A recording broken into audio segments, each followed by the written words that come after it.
Prime Minister Scott Morrison has received a bollocking about cost of living pressures from a pub patron in regional New South Wales, as he campaigned ahead of the federal election. Key points: Mr. Morrison was meeting locals at the Edgeworth Tavern in Newcastle when he was confronted by a disability pensioner. Mr. Morrison was meeting locals at the Edgeworth Tavern in Newcastle when he was confronted by a disability pensioner. The man questioned the Prime Minister about a lack of financial support for older Australians as living costs rise. The man questioned the Prime Minister about a lack of financial support for older Australians as living costs rise. Mr. Morrison's character has come under heavy scrutiny in the past week. Mr. Morrison made an unannounced visit to the Edgeworth Tavern on the outskirts of Newcastle, where he was accosted by a local disability support pensioner. The pensioner berated the Prime Minister about the level of financial support for older Australians. "This is what you said when you got elected last time. We're going help all those people that worked all their lives, paid their taxes, and those that have a go, get a go," the man said. "Well, I've had a go, mate. I've worked all my life and paid my taxes." The man told the Prime Minister he had worked in the mines for 30 years, but his retirement was being affected by tight restrictions on pension payments. "You can have $1 million house, you can have $250,000, listen to me for a change, write $250,000 in the bank, you can have negative gearing and franking credits. But a disability pensioner can't have any income," he said. Loading.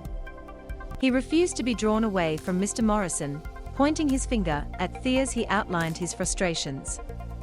"You know another promise you made, you were going to have an integrity commission, it's the foxes in charge of the henhouse," he said.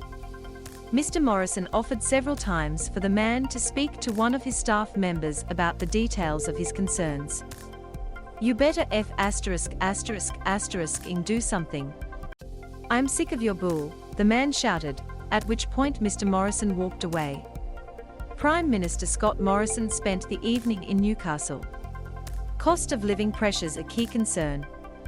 The election campaign has not yet officially started, but both Mr. Morrison and opposition leader Anthony Albanese have been travelling around the country for weeks announcing policies and meeting voters. The Prime Minister is expected to call the election any day now for a poll on either May 14th or May 21st. Cost of living pressures have been identified by both the Liberal and Labor parties as a central concern of voters.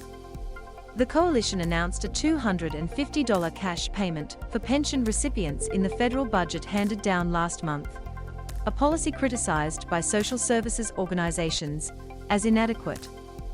Labor has promised to review welfare payments with the intention of raising them should the opposition win the federal election, but has repeatedly declined to say how by much the payments should be increased.